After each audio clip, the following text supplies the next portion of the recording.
Hey everyone, hope everything is going well. Today we have a new guest and finally we can have him on. We have here Mr. Brian Gray from Leaf. How's it going? How you doing? Doing good. I always love Good. talking.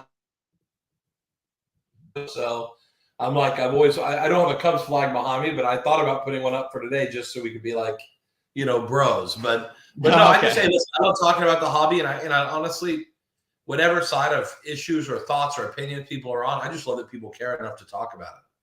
So hey, Okay. anytime I can be part of that, I'm happy to do it. Awesome. Awesome. Awesome. All right. So what I like doing for a guest that I bring on the first time, I would like to ask, how did you get involved in this hobby?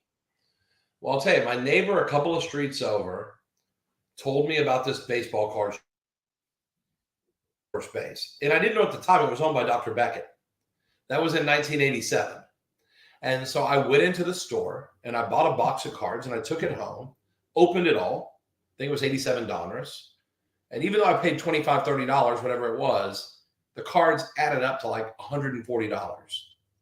And I immediately, even being in high school, I recognized an incredible inefficiency in the market. You could buy a box for 30, open it, sort it or order, and sell all the cards for 4 times what you paid. And it made no sense. But I realized that I had found something here. And honestly, I just started loving cards. I thought it was so cool that you could look in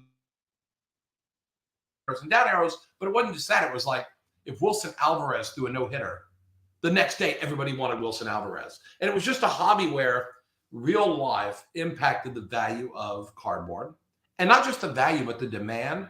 And so it was always an interesting study in like human behavior and how people collect and all those things. And I got the bug too. So from there, I mean, I've basically just been in the business ever since. I was one of those kids you read about in high school that speculated on huge quantities of like 89 score football and things like that, and got very lucky in high school, made money, and then just realized this was for me, you know? Just Okay. Sounds good. Sounds and good. so I've been And then, ever since.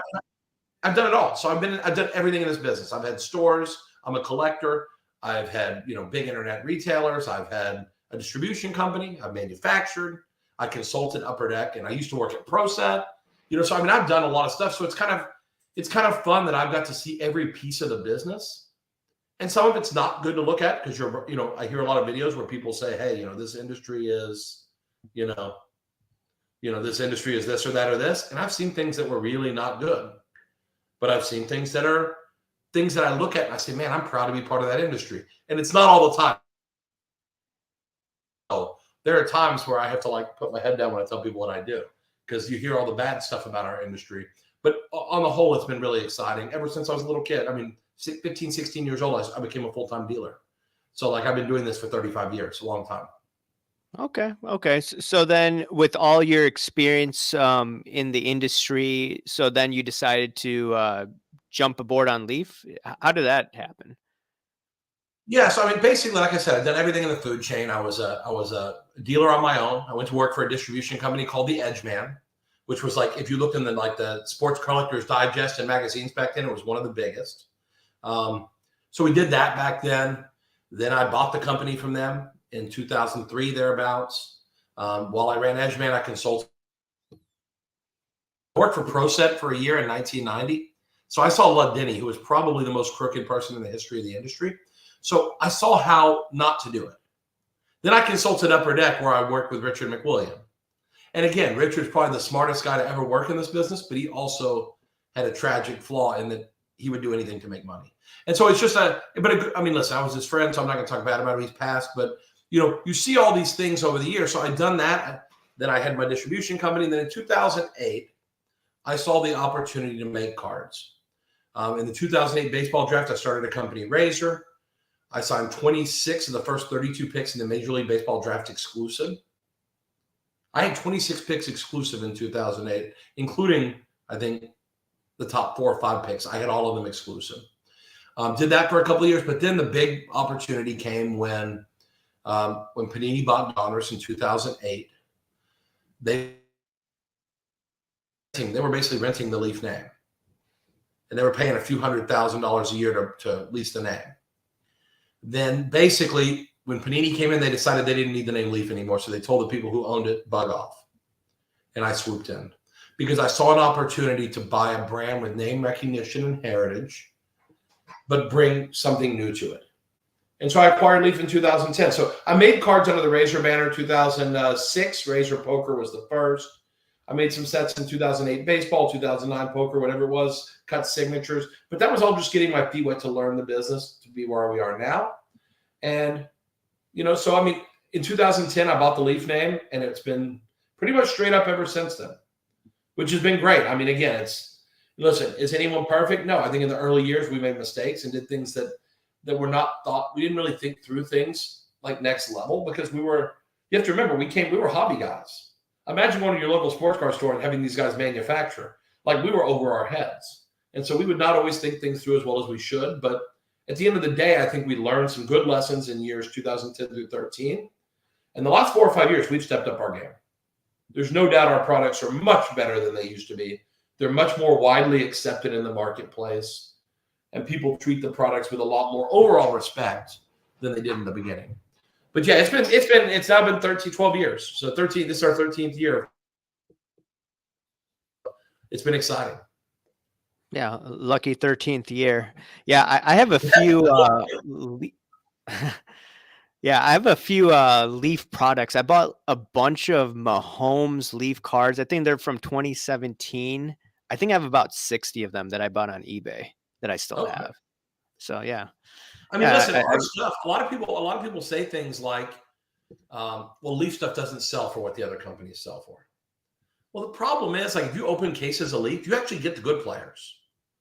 Like, if you open Trevor Lawrence year football, you pretty much got Trevor in every single case.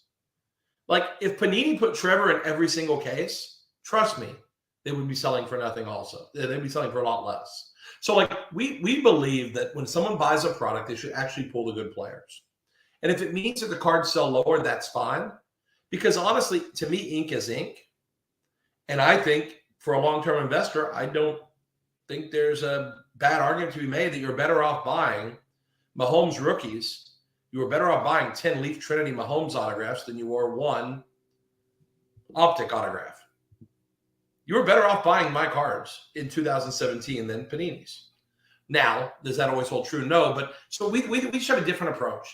And it's okay. We don't care what our cards sell for in terms of, like, are our cards the most expensive cards out there? We're more concerned with collectors or dealers, whoever opens boxes for whatever reason, whether it's, as much as I hate to say gambling, whatever reason people open, we want them to pull cards where they're actually like, man, I got good ink here. I didn't get abused. And too often collectors open products where they spend $400, $500, $600 for a box. And they're like, oh, I got $10 back, $20 back. It's brutal, Right. Let me go through some of the comments here. This is Investor Channel. This is actually Colin from Sports Card Radio. He's going to let BG talk, and then he's going to call in 30 minutes. So you said that you were fine with him calling in. So. Colin, I like Colin. So Colin can come on literally anytime, say as long as he wants. And again, it's so funny. You can say it's just business, but honestly, as Colin, me and him have talked before, I've just said it's a hobby. At the end of the day, if we can't like get a little bit like wise with each other in this, then what fun is it? I mean, like, really, is it that hardcore? We can't have a little fun now. Again, if you say there's a limit to that, but like, it's fun. It's supposed to be fun somewhat, and that's why I debate with guys like Sports Card Antagonist on Twitter and stuff. We're like, we get along. It's cool. We just disagree on some things, and it's fun to argue about it. So I can't wait for Colin to come on. I like him. Yeah, I don't know what he's going to ask or talk about, but yeah, it's going to be pretty easy. Yeah. All right. Yeah, I think that's what people like about you is like, hey, you're willing to tackle topics that, not a lot of people would want to talk about. Bob Boozle, he says, I'm curious about what Brian thinks about the pie in the sky statements made at the Fanatics Industry Summit. Have you been paying attention to that? I don't think they're pie in the sky. I think the question is, what qualifies as a massive product development or a massive hobby event? I mean, the way they worded it, it doesn't sound like it's the Panini deal, which I do believe is going to happen somewhat imminently. I don't think that's it, but I do believe that deal is about to happen next whatever months, few months, couple months, whatever. But I do think The question is, let's say they sign LeBron, which is what I believe it is. I believe Fanatics signed LeBron for memorabilia, and they probably have him for cards for when they take over. Does that qualify? Does that fill the statement that they said today? The biggest hobby news in a whatever. I don't know. Is that the biggest hobby news? I don't know if it is or not. That's what I think it is. So I guess it's going to depend. When you say something like that, though, you're setting yourself up for anything short of something massive as a disappointment. So if LeBron James goes to the Fanatics brand, do you see the likes of Michael Jordan, Tiger Woods, Gretzky, the heavy hitters going to Fanatics then? I Is that don't. I don't. There's always going to be loyal to Upper Deck because when the whole world gave up on that guy and threw him in the garbage, Upper Deck stood by him. So to me, they deserve his loyalty, and they're getting it. I believe Tiger is going nowhere. I also believe Jordan doesn't. I don't think Jordan even wants to sign autographs. I think he does it because you got to have some real stuff out there. But I don't think this guy wants to sign. And this the Fanatics model. I don't believe it's conducive to a guy signing a few hundred autographs a year, 500 autographs a year. You know, so I mean, I think Jordan and Tiger are set. I think LeBron is the one who's going to leave because I do believe that deal with Upper Deck is, if it's not over already, it will be over imminently, I think. That's what I hear anyway. Could not be true. I asked them today for verification. I asked Upper Deck to verify, and they did not. But with that being said, it'll be interesting to see. But I think that could be the news. And I think the question is that a big deal? I think it is. But is it hobby-changing news? I mean, I think they made the news of the decade when they stole the licenses from Panini and Topps. That was the news of the decade. And then when they got Topps for nothing, which they did get them for nothing, 500, 600 million is nothing. That was news of the decade. I just don't know what they could possibly say. And even then, first off, that's already baked in the cake. We all know it's coming. We know it's coming. And I'm excited for my friends at Panini. I think they're going to do a good job. And I have no problem being number 2. I'm great with that. Them acquiring Fanatics is a very, very good spot for me. So yeah, I'm sure for it. I hope Fanatics buys Panini, you know? Yeah. Speaking of your company, how do you see your business moving forward with Fanatics, with all of the licenses? Again, we like where we're at in not being league licensed, but being player licensed. All the players in our products, if we picture a player, they have, we have the rights to the players. We like that flexibility because some of the best products we've made this year, a couple came out this week. In the Game Use came out today. Phenomenal. Pro Set Pure came out recently. Phenomenal. Decadence came out recently. Phenomenal. Fanatics can't make those products because it has players from all the different leagues in it. And the league licenses don't allow you to intertwine the products. Never mind, they don't want you to, but the royalties would be a mess. Can you imagine splitting a product's royalties up between everybody? And it's a mess. So they just can't do it. So we become the king of multi-sport, clearly. And we love where we're at with Pop Century. We think in the entertainment front, we've done a really phenomenal job of signing some of the biggest names in the world. And this year is by far our biggest ever. And so we like where we're at. With that being said, we have a good relationship with Fanatics. We've talked to them many times. I've talked to Mike multiple times, talked to Ruben. These guys, they're good. I think they're good guys. And I think their motive for the industry, I like to think that it's very positive. I really do. I like to think that they want to grow this business. And from what I hear, their goal is not to be anti-competitive.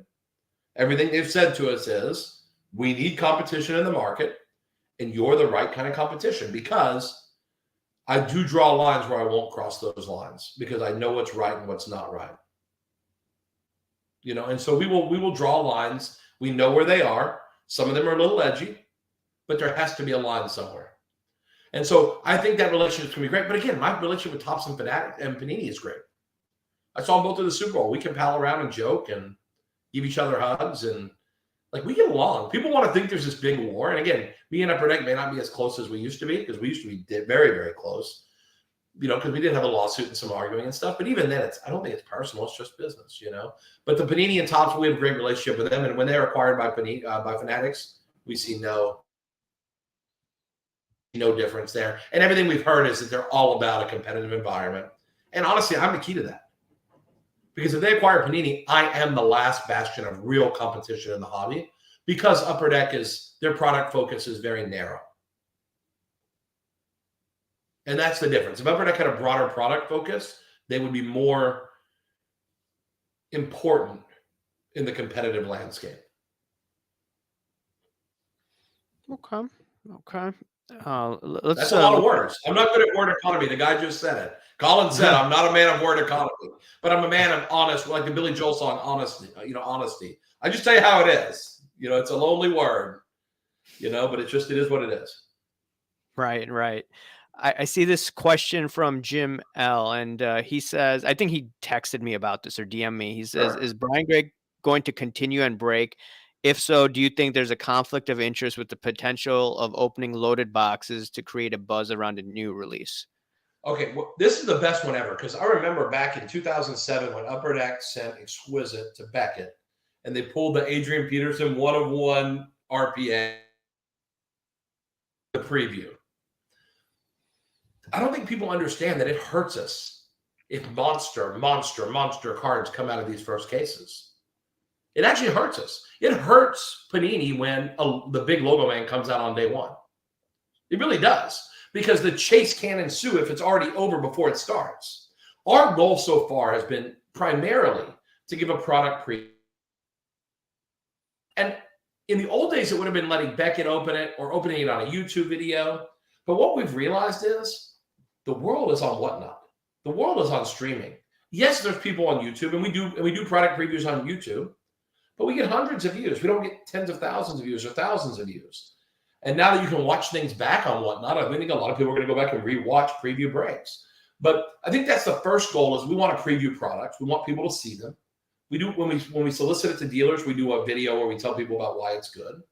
But then when it comes out, we figured no better way than for you to see the product opened. And we can open it for our own benefit, but I don't think that's the way to do it. I think it's better to give consumers an opportunity. Now, once products are released, will we continue to do breaks? That's a great question. I do believe at some point there will be a Leaf retail environment on a streaming platform, not with me, because I can't do this anymore. I'm doing it to bring attention to the brand, and it's working because we have a blast every week. We don't break every week, but I do an auction. Tomorrow's my next auction at 2 o'clock, and I auction 400 lots, and it's all kinds of crazy stuff. And we have a fun time.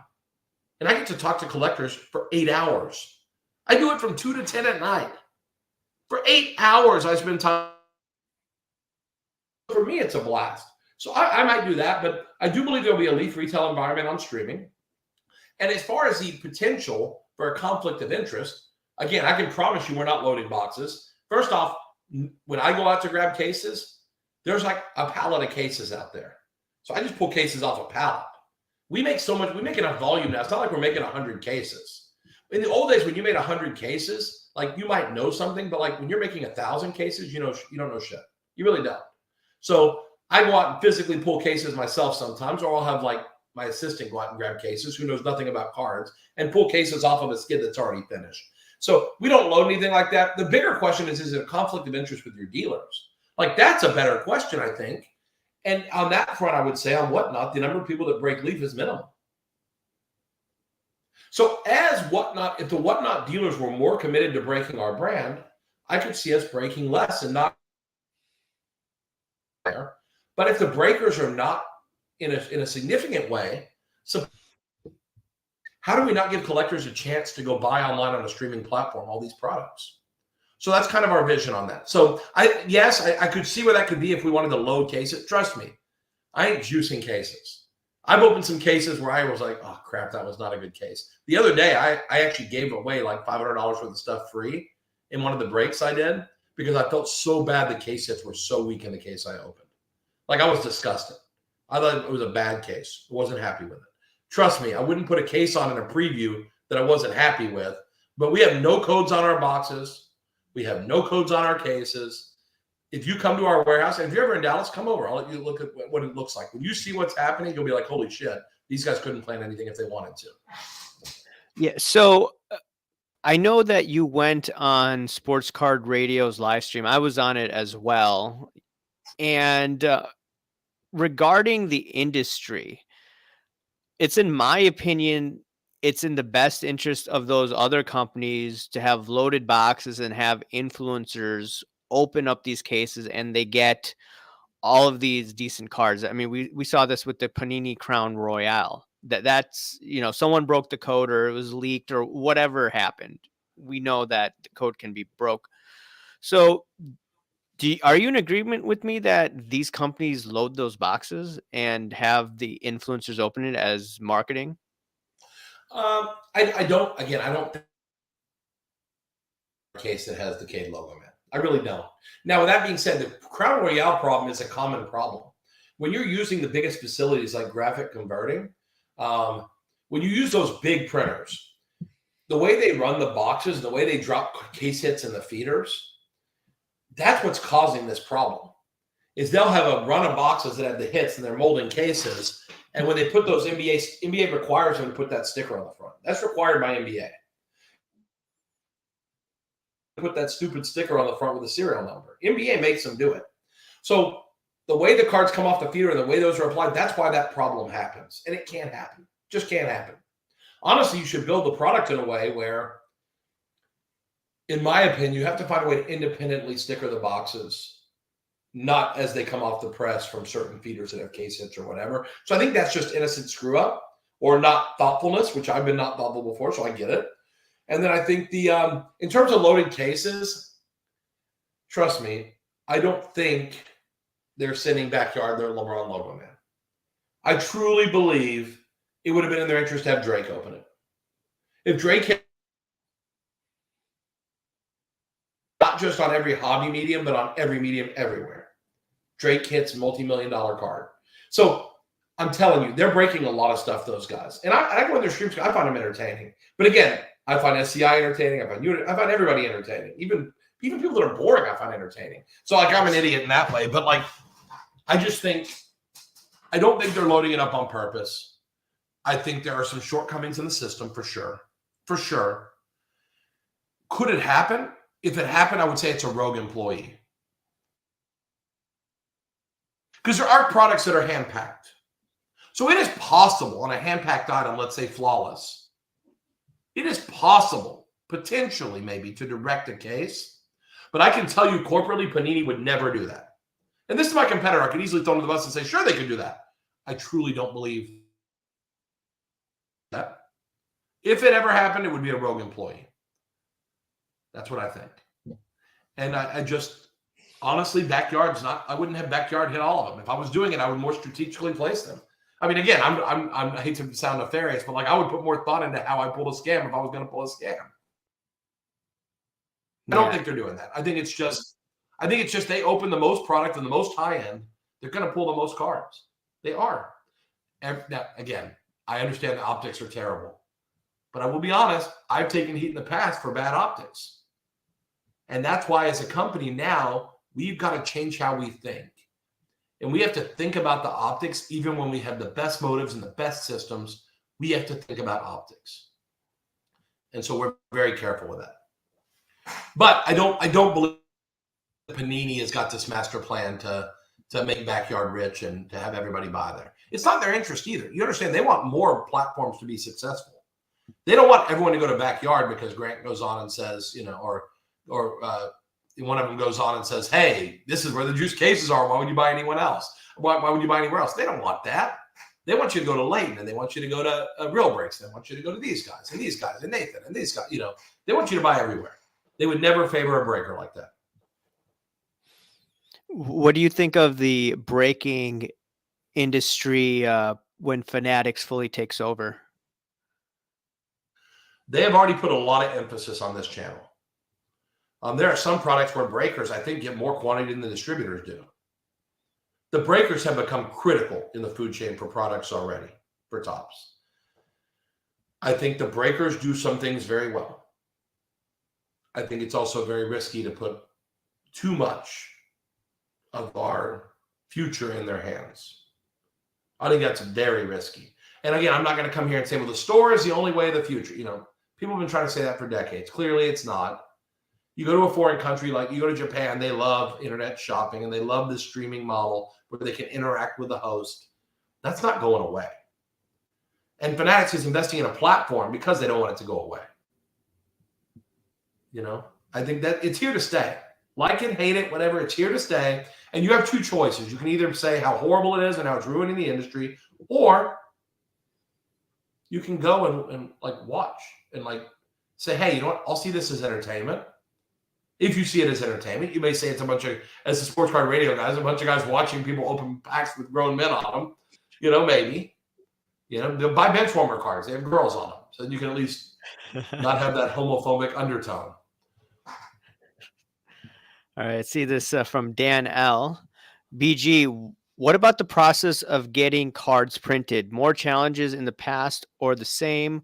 Will the Fanatics takeover present any challenges potentially down the road? Cards, it's so funny. Cards are not, they're harder to print today than they were because the technology is advancing. And the technology, when I say technology is advancing, what we want to put on a card and what we want to do, like if you saw ProSet Pure, some of the things we did on acetate have never been done before. Like that level of foil and sparkle and things on acetate, it took 4 months to get the foil to stick to the acetate. We could not make it stick. And so like the people who did the work for us lost a fortune doing the job because they underquoted. And we were very lucky there. But the fact is, we want to make cooler and cooler stuff. But the machines and the technologies used to make cards, no one really invests in that so much. They really don't. Like the machines that cut cards are the same machines that cut cards 25 years ago, 30 years ago. And they're getting harder to find. The machines that foil pack are very similar. So technology, physical technology, is not advancing as fast as what we want to do with the cards. That's a challenge. More and more people making cards, you know, these pop-ups like, you know, Wild Card and Onyx and pick your, you know, Super Break, Box Glow, whatever they're called. You know, you have people like this that are all making cards. Well, that comes in the food chain. The problem is Panini and Topps have basically overtaken graphic. So the biggest printer is only those guys pretty much. We were very smart 2 years ago, before COVID, 2.5, 3 years ago. And we took a printer who had never done cards and we taught them how to do cards.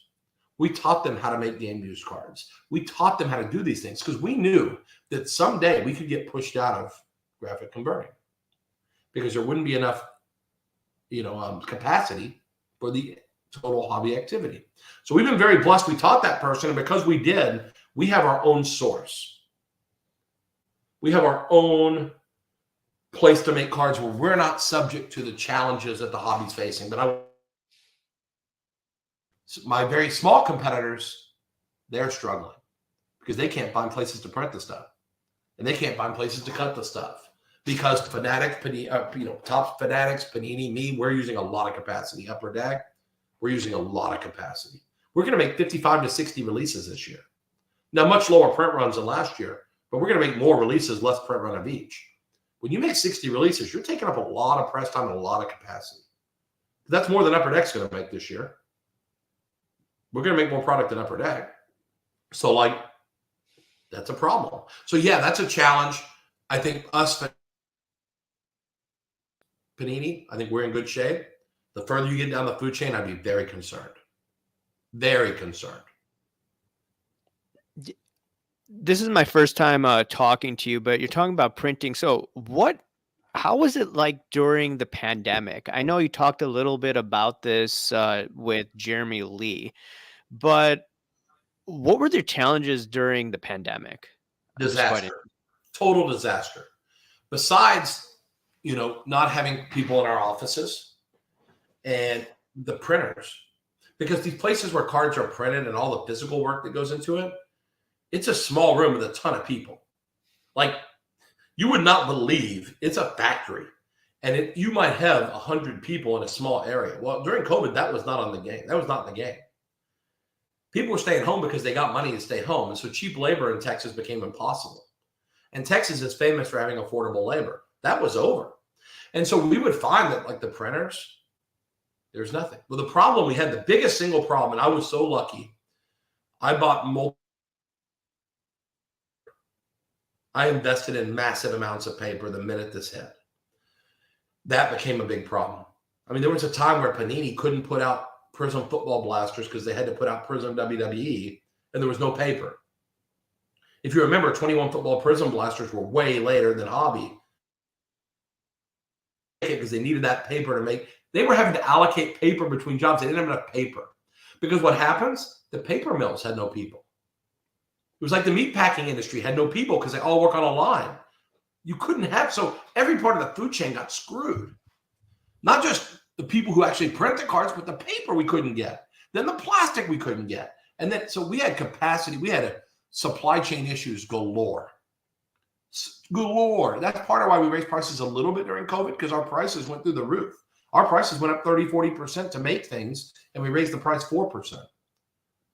We lost, I mean, our margins shrank, except for the fact that the market was phenomenal. That helped us. But, you know, but that was a challenge, horrible challenge, and we've learned our lesson. We are buying supplies well in. Won't be COVID. What a Chinese embargo where you can't bring anything in from China. That could screw plastic up in a big way. An embargo against Hong Kong and Singapore, like that's not far from happening. If that happens, we could have a supply chain issue like we've never seen. So we're very thoughtful. We have a warehouse full of paper right now off-site that we have to protect this. We have a 1-year supply of paper, 2-year supply of paper. So if China got shut down and no paper came in the United States for 2 years, we'd be okay. 3 or 4 years, we'd be effed. We'd be screwed. But, you know, again, these are big challenges. And again, I think people like to think that manufacturers just print money. Man, this is the hardest. It's easy to come up with some ideas. It's actually hard to come up with ideas. You can't even find a brand name anymore because every name's ever, any word in the dictionary has been used on a trading card product before. It's hard to come up with anything really original. But like making cards is very hard. Like I said, it took 4 months to get foil to stick to Pro Set Pure. Art of Hockey, we did Art of Sport. Going, it was a phenomenal product, beautiful. We went to do the same thing with Art of Hockey, and the foil wouldn't stick to the freaking paper because the foil vendor changed their foil. So we had to call like 20 foil vendors to try to find foil that would stick to the stupid card. Why? Because people don't want just paper. They want a card that pops and really has some eye appeal. And so like this is hard. It really is. And the technology that people call precious metal gems, we've been working on it for over a year. Not to make the stuff like UpperDeck's making now, but to make cards that remind that feel like the old precious metal gems. And we finally got it. It's taken a year. Now, how 2008 or what is it, 5, 7, whatever it was, do that 15 years later. We can't make that card. It took me a year to there you go. So like it's challenging. Every day is challenging. But I think if people give the manufacturers a little latitude between production issues and ultra rich players who don't give a shit, who won't sign their cards, like this redemption stuff, trust me, there's a reason why I use as many stickers as I do. Because our redemption numbers would be quadruple what they are if we didn't. And honestly, if you look at cards today, look at how many cards are signed on card where the autographs are coming off, where they're fading, where, you know, there are breaks in the autographs. I mean, Topps put out that $12,000 box with them. Is screwed. Every autograph in every box is screwed up. That's a disaster for $12,000 and every autograph is screwed. That wouldn't have happened on stickers. I don't know. It's kind of interesting. It's like we have all these pieces we have to navigate. And so I ask for people to be patient and try to understand that we really are putting a lot of thought into how we're doing this. And there's going to be some downside that sucks. I hate stickers. I hate redemptions. I hate all those things. I'm a collector. It sucks. I have over 200 redemptions in with one company. I probably have 50 or 75 Charles Barkley redemptions in with one company. I don't know when I'm going to get those. It sucks. But I'd rather at least have him in the set. And if I start pulling all the good players out because I make redemptions, because I don't want to make redemptions, so I pull all the good players out, you'd be pissed if I bait and switched you like that. I would definitely be on a Sports Card Radio episode for baiting and switching. Things are kind. I didn't want to run off at the mouth, but like there's so many complicated pieces that most of this gray hair came from trying to navigate ultra rich kids who don't want to sign anymore. And if it was up to the players, 90% of them would never sign again. Their agents make them do it. If the agents didn't make the kids sign, we would be screwed. This hobby would be screwed because you would have like 0 autographs a box or maybe 1 if you were lucky. it would be a different hobby. Yeah. So why does Panini have all these issues with redemptions? I still don't understand. Well, you take what we do and you multiply it by, I mean, listen, Leaf sold almost 100 million last year, and Panini probably sold 1.3 billion. So they have 13 times the problems I have. You can take everything times 13. Actually, they have more problems because they try to do more on card, and on card creates issues. On card is a huge problem. And it sucks because that's the best. As a collector, I want an on card autograph, and it sucks that I can't do it more because I want to be able to deliver the cards timely and in good condition and without so many redemptions. And so it's just Panini's problems are bigger because they're bigger. Topps problems are bigger because they're bigger. And listen, I used to throw them under the bus and say how I had so few problems compared to them. But then I realized that it's really not fair to kick them in the nuts because, you know, they got big problems with the big companies. That's my guy right there. How you doing, Colin? How you doing, Brian? Good to see you, my man. Good, good. How you been? I said good earlier. How's the family? Good. We're really good. I mean, it's been great. My daughter's graduating University of Texas, my older one, and my younger one's getting ready to go to Texas A&M. So I got 2 minimal college tuitions since this industry is doing something right. Yeah, they're good kids, though. They're amazing. They're amazing. But how's yours? Shake after their mom, probably, I guess. Oh, for sure. They're gorgeous. They definitely don't look like me. You look at my daughter on my Facebook and stuff, she's like, how does that little Instagram-looking model kid come from him? I might not even be the dad. I think I am, but I'm not even sure. You know, she's my kid. You would think. Either way, you've done a nice job, Brian. How are you doing? You. I'm good, man. This is good. As I said when I came on, it's nice. No matter where you fall on certain issues, and people agree and disagree. One thing you said a long time ago that kind of stuck with me was, like, dude, it's just a hobby. Like at some point. Like, yes, it can be personal. Yes, it can be business, but it can also, you can just blow it off and say, listen, let's not forget what this is. You say it's a bunch of guys looking at grown men and whatever. I may not go quite that far, but I'll say, dude, it used to be just a hobby. You know, like for real, it used to be just a hobby. Like it doesn't have to not be a hobby anymore just because it's a business. And so I try to look at things much more. And I think you've seen that. It is what it is. You know, we do our best. And if we make a faux pas, I learned many years ago, better sometimes just say I effed up. I did this wrong. I didn't think through this. I wasn't thoughtful enough on this. And I finally learned that's the way you handle these things instead of, you know, my employees do that. Not my fault. You know, but sometimes better just say, hey, I fucked up. I screwed up. You know? Yeah. Who knows? Well, you know, you're the only person I've been, people have threatened Sports Card Radio with numerous lawsuits over the years, but you hold the record as the only individual that ever has had our name in an official court document. And so, you know, we have very special relationship. And, you know, if you and I can squash the beef, if you will, everything else is, you know, well, yeah. And listen, you guys got a hard time this week. I saw some people giving you a hard time because you had 2 videos that didn't lynch Jeff Wilson. Like, you understand, like, just because he's allowed to say something that actually makes sense and needs to be heard, just like we can get along, and I can re-enter like, Brian, you shouldn't have done that. That was a mistake.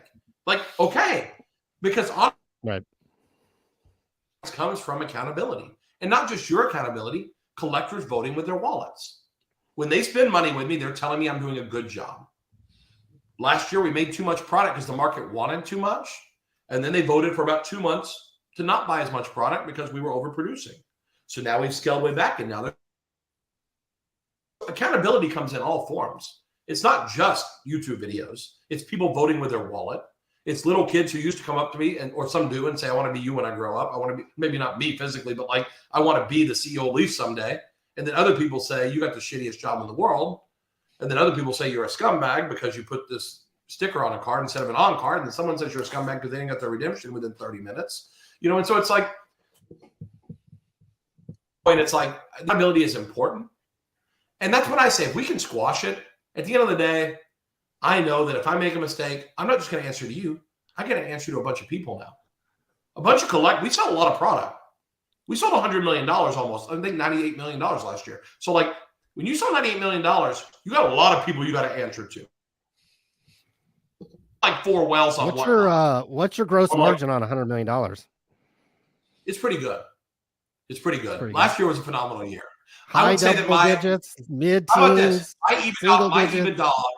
How about this? My EBITDA was the highest of any of the top 5 manufacturers. Okay, I believe that because you're not. Yeah. From a percentage standpoint, our EBITDA is very strong. Okay. It is a solid double-digit number, not like 10 or 12 or 14.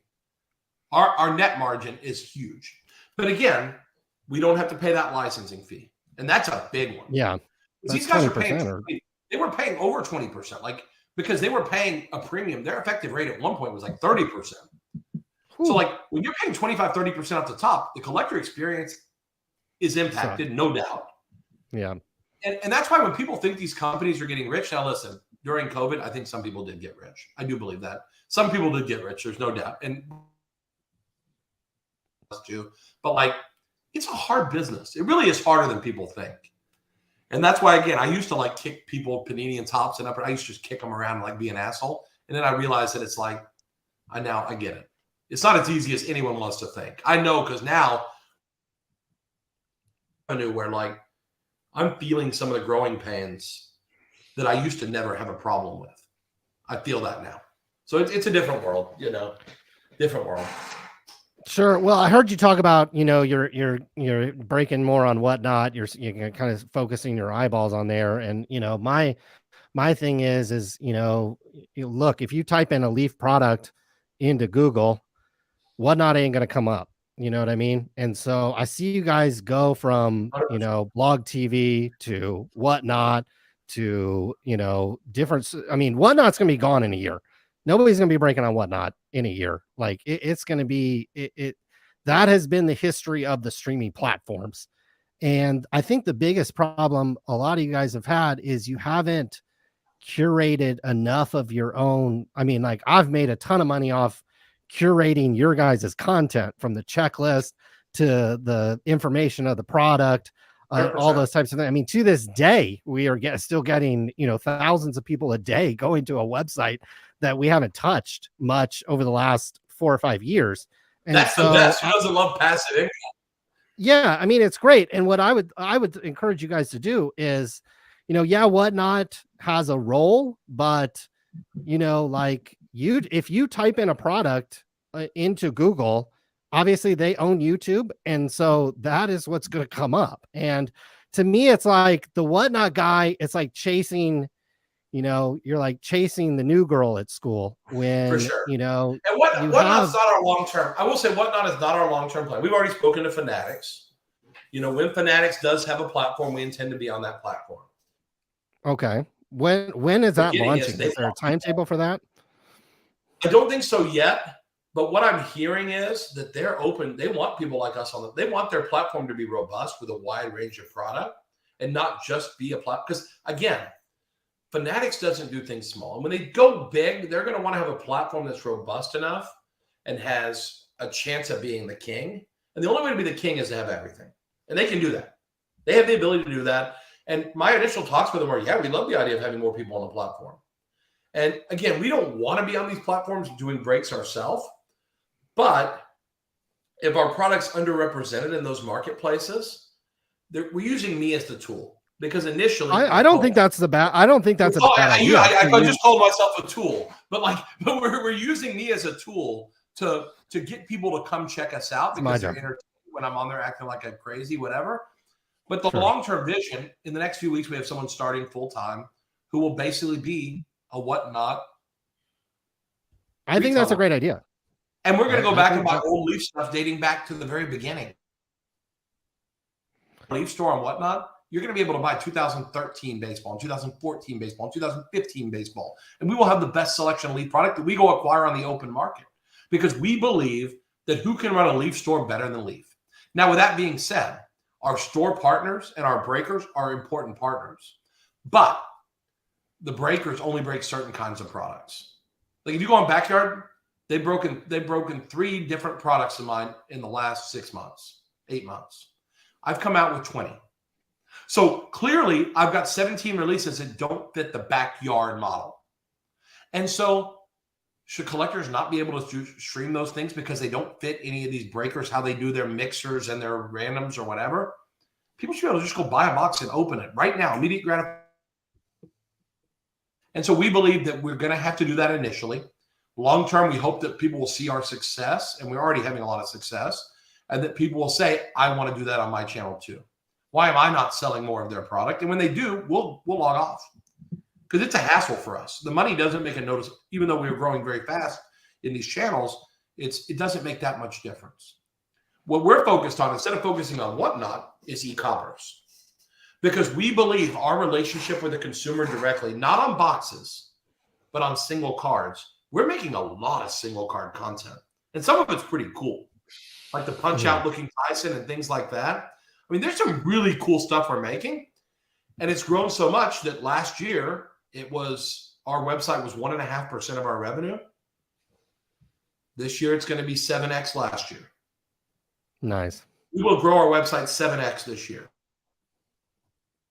Because we realize that there are people all over the world who want to collect things. And if I make a card of Jake Paul, 98% of stores are not going to buy that card to sell it in their store. So we want to reach those, or Livy Dunn, we want to reach those collectors directly, and it works. It's interesting. So we are being thoughtful like that. Now, how do we monetize our content and our assets? We're doing that with more web exclusive cards and that direct consumer relationship. We're more concerned now with catching up to our growth. Our redemption website is trash. Total freaking trash. Hate it. When it first started, it was good, but that was it's so like WordPress 15 years ago kind of garbage. That's gone. Our new redemption website's 8 weeks out. It'll be a lot more robust like Panini's, where it has much better information, gives you up to the minute information. The second a sticker comes in, or even before it ships, it'll tell you the player finally returned their cards. Then when it ships, it'll pop you tracking. It'll do everything it needs to do. Right now we don't have that. That cohesiveness isn't there. And if we're going to make a customer freaking wait for cards that they paid for, how the hell can we not make it the best possible experience? If we make it a hassle and a pain in the ass, that's a beating. That's like kicking someone in the nuts after you throw salt in their eyes. It's horrible. And so we're not going to do that. But we have to catch up here. We have a brand new building we're building here in Dallas. We're moving into it in May. It's a 40,000 square foot facility. We have to think about these infrastructural things that will allow us to better serve our customers, our employees, the market. We have to fix some of this stuff before we can start thinking about these other 28 lines of business we're going to get into. And we are going to get into a bunch of stuff. We'll be announcing an investor in Leaf very soon that as soon as you hear who it is, you're going to be like, okay, these guys are not effing around. They sold equity at a nice price, and they've got people behind them now that are serious. And so we're going to get in a bunch of businesses, but we have not figured out how to do this one really, really, really good.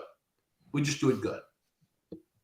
So I got to fix that first. And if it takes me 6 months or a year to really get there, okay. I got to do that first. And so that's what we're focusing on. We'll let you guys monetize some of this content in the interim. We'll find more ways to monetize. I love passive revenue. Trust me, I love it. And I even tell my staff when they say, why do you like the Sports Card Radio, guys? All they do is beat you up. And I said to them, these guys are smart because they've created websites on things like Beanie Babies and nursing and anything. It doesn't matter the topic.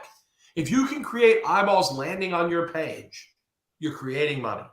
And when you can do it passively, where the content doesn't change constantly, and the content is stagnant, where you don't have to put a bunch of input into it, what moron doesn't want to make that kind of income where it's passive and you don't have to put massive amounts of energy into it? Hello?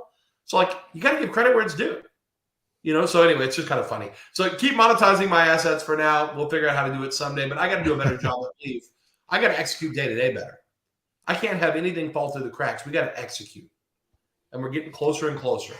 We're doing better and better. Not perfect. Hey, Brian, I wanted to throw this in. I know that you and Ryan were beefing about the PPP loan. So you want to discuss? Yeah, I mean, all that I'll tell you, PPP like I just stuff? said earlier, we were in a position when COVID hit, we couldn't print a card. We couldn't print cards. There was no printing. And what's ironic is We ended up having an okay year because the market was good. It got better. 21 was better than 20. I mean, 20 was like hell. It was bad for a while. We would have had to temporarily furlough people. There's no doubt about it. We would have had to furlough people. There's no doubt about it. There was zero revenue coming in for months. We would have had to. Now, again, I don't think companies should be responsible for depleting all their assets to maintain employees in an event of when something happens like this that basically devastates it. It's unprecedented what happened to this country. I did not go into the office for 1 year. I worked from home for a year. For a year, I did not get onto an elevator. And for a year, I did not walk into a public building. I didn't go to a grocery store, a gas station, inside, nothing for a year. Because, and I've lost weight and things, but like I've been really concerned about health. I want to get healthier and I'm not taking a risk for my family during that stuff. And so if it impacted me, who's financially stable, how did it impact?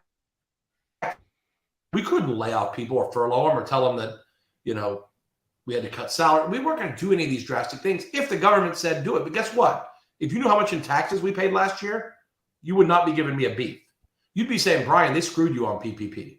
They should have kicked you guys more because the amount of money we just paid in taxes would make you vomit. The taxes I owe for 2022, you would vomit if you knew how much in taxes I was paying. I'm paying more than 7 Americans make in a lifetime. I'm about to pay in PPP. I mean, in income tax. So like if the government gives it to you and says, keep these people, keep the money flowing to them, do not have a disruption in the lives of common people, then you know what? We're going to take that and we're going to do that. Now, what I will tell you is we're not doing this employee retention crap I keep hearing about. Like there's more free money apparently I didn't even know about. I've had 3 different people call me and say, Brian, are you doing this employee retention thing? And I said, no, I just had the biggest year in the history of our company. If anything, I should be going and passing out like food downtown to people who need to eat. Like, I don't need to take anymore. We needed to do what we needed to do during the most unprecedented moment ever. But like, we're not in that now. If you ask for money now, like in most industries, that's pretty rough. If you take this employee retention credit, I'm not so sure that's kosher. Like, I don't think anyone should be taking that. If you're in business, you should not be taking that. If you made it through COVID alive, you should be thanking them for keeping you alive and not like saying, but can I have another? Can I have another? It's just ridiculous. You have to agree with me on that, right, Colin? I mean, that's ridiculous. I mean, anytime the government is handing out dollar bills, you got to understand that on the other end of it is probably not going to be right. So no doubt. So I have no employees over here. We have zero employees, low budget, no government handouts, because the minute they start doling it out to you, then all of a sudden you owe it back to them at some point, man. It's trust me. At that point, you paid plenty of taxes. I paid more taxes in my life. It's disgusting. I don't know how really rich people do. I'm a little rich, but like really, really rich people, I don't know how you can write that check. I actually physically felt sick last year. I just had to do prepaid taxes in January. I almost died. For myself, I almost died. I was like, are you kidding me? Get me in the Leaf will. Can I get like 2% of it? So I have sent you a lot of traffic. Here's the thing. These things, and again, a lot of people are like, oh, these guys have easy money, whatever. You know what? There are things I regret. Growing a business like we had. When my older daughter was real little, the first 2-3 years, I didn't spend much time with her. And when she was 4 years old, I was like, what the hell is wrong with me? And I became the best dad ever because I was like, I sacrificed my daughter's first 3 years of really spending time with her because I was building a business and I wanted to be rich and I wanted all these things, whatever it was, comfortable, whatever the hell we call it security, but is it really security or is it like we want excessive comfort? We want to be like Kenny Gold, but we look for excessive comfort. And I realized that my priorities were effed up, but it came at a cost. Today, building the business, guess what? I'm working 13 hours a day, 5-6 days a week, 6 days a week at least. That's pretty rough. That's inhuman. It's really not, it's not inhuman, but it's like, it's brutal. It comes at a cost and it's not worth it. I'll tell people out there. You're in your prime. If I can undo it, I'm about done. If I will tell you now, I mean, listen, I'm going to end up doing an equity deal where I'm going to become more involved in like a big picture vision. But if someone said, I want to buy Leaf, but the only condition is you're gone, I mean, I would be sad, but I'd hand him the keys because I'm 50. I mean, I've been around a long time. I think my contributions now probably should be more visionary and a little less hands-on because I think I know what people want, and we just got to figure out how to do it within the challenges we have in the industry. And it's not easy. I mean, it's not easy. It's very hard. Being fair to Panini and Topps, we can kick them in the shorts all we want, but it's very hard. That's what she said. It's very tough. You know, it's very tough. So you think LeBron is going to, it sounds like what you think is we're going to get a roll up of that Panini deal is eventually going to go down. The Panini is going to get their act together and finally get that done at some point. Who knows? Because the corporate structure of Panini outside of Panini America is probably slightly more complicated than a normal just United States based business. But you think LeBron deal with Upper Deck is essentially ending and he is going to go sign with Fanatics. What do you think that's going to do? Big. I looked at this announcement today and I'm trying to think of anything else it could be. I mean, if it is anything else, I think they've way oversold. And I don't think so. I think it's going to be something where it's like, because people have been begging for a decade now, since Panini got the license in 2009, exclusive. They've been begging for Jordan LeBron to be broken. Because here's the thing. I will tell you, I've been investing, and I'll tell people because I invest in some stuff. I've been buying every LeBron game used card I could find. Whether it's Upper Deck stuff for $50, $60 or Panini stuff for $200, $300. I have a lot. But I've been buying these assets because if Panini doesn't sign LeBron or Topps doesn't sign LeBron, you know we're like a year from having no more LeBron cards. Like LeBron cards in a uniform will be gone forever. If this deal doesn't happen, that could I probably should be selling my LeBron since I believe that LeBron's going to go to Fanatics now. But like, you know, I think realistically that's a possibility. I just don't know what else could it be. Do you guys have any ideas what it could be that is so huge that it's it's a news flash of the decade, bigger than them stealing the licenses from the other guys without anyone seeing it coming, and bigger than them buying Topps for half of what they should have paid for Topps because they stole Topps. Well, that was a fantastic. I mean, that was a fantastic move. If I thought Topps could have been bought for $500 million, Fanatics would not own it because I would have had access to the money to buy that deal. There's no way that deal should have got sold for that. It was a panic knee jerk because he wanted out. He wanted the money out of the business. Eisner, Toronto, they wanted the money out. They did not care. It was over. Muds. They wanted out. It was a horrible price. And I'm telling you, based on what I'm getting from my equity for a substantial position, that is the worst deal I've ever heard of in the trading card industry was $500 million for Top. I think it was a little more than that, even though they say $500 million. I think it was more like 600, but it's a steal. It's freaking steal. Freaking steal. Well, yeah, I think it included some debt. I think they carried some debt so it's like, yeah. It was $500 million, but they owed the bank a little bit of money on top of that. It's $800 million, $700, whatever it was. I think it was a steal. It's a freaking steal. It was about it was like one-time sales max. Panini's going to sell for before the market corrected. How much? I think Panini's going to sell for a lot. I think if I had to guess, my guess is 1.3 to 1.5 billion. But that number, you have to remember. Is this for the stick? Is this for Panini America or the sticker business and the America? America. No way. 1.3 billion. I will tell you this. Alex Rodriguez in the game at 5 to 6 billion for Panini before they lost the license. He was. I'm friends with Alex. Wasn't that during the peak? He was going to buy the deal in Slam and also place a bunch of stuff. He would have done that deal. They were selling for 5 to 6 billion before they got blindsided. What's Panini America's net sales for a year? Like, you said you did 100 million. What is Panini doing a year? I think 1.3, 1.5 billion. I'm putting them at one-time sales. Panini America does 1.5 billion in a year? Oh, yeah. Okay. Yeah, they do. They do 1.3. Again, I can tell you that we're going to sell at a multiple of sales. But again, we're smaller, so you can get that. But like they're going to sell maybe more, maybe 1.5 times. So I could see maybe it's 2 billion. It just depends how patient Fanatics is. They're going to sell for that. They're worth it. The brand. First off, if Panini was 500 or 600 million, it would already be bought also. Because can you imagine what I could do with the legacy of those brands? Yeah, I mean, can you imagine what I could do with those brands with a player license model? I could massacre. They'd already be bought if it's 500 of a bitch. It wouldn't be me. I'd have to go get money because I don't have that much money. I got a little bit. I'm not kidding. I got some money, but not that much.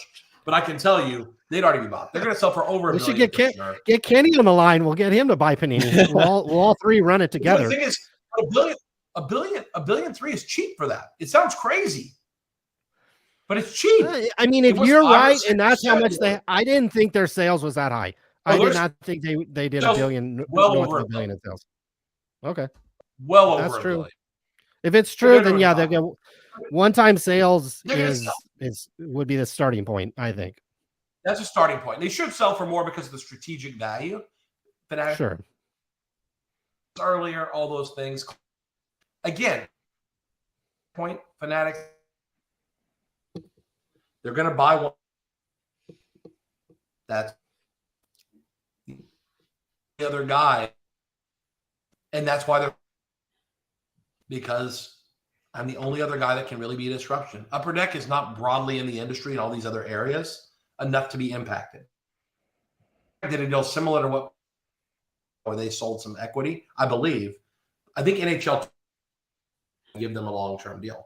So I think their Fanatics set a roadmap for how Upper Deck kept hockey because they were able to structure a deal similar where NHL has a stake.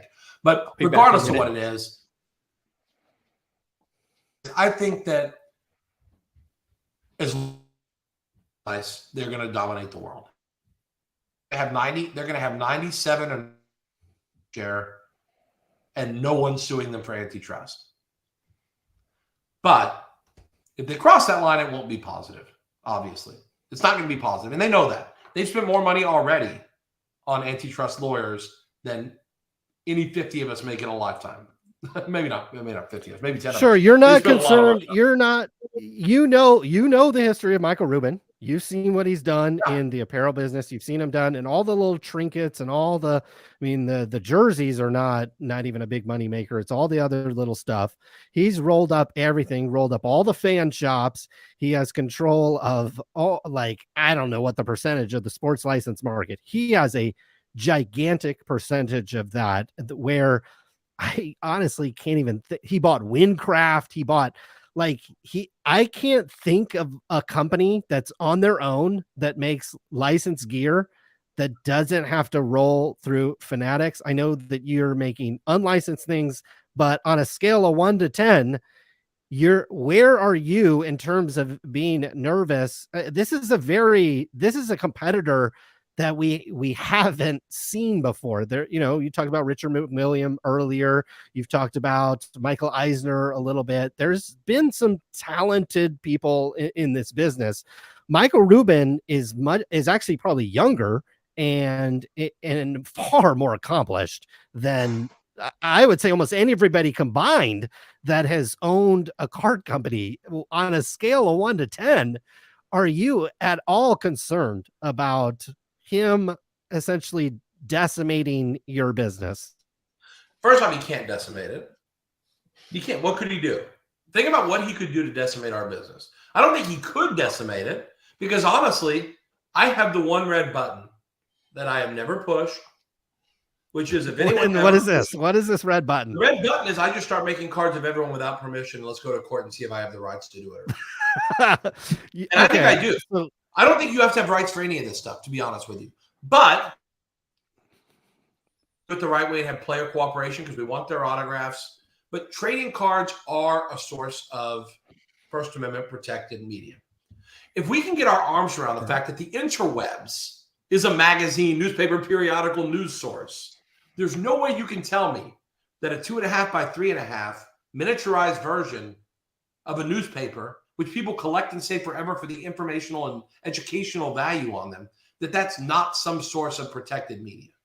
Now, if a card doesn't serve those purposes, like if it's only got a piece of game used,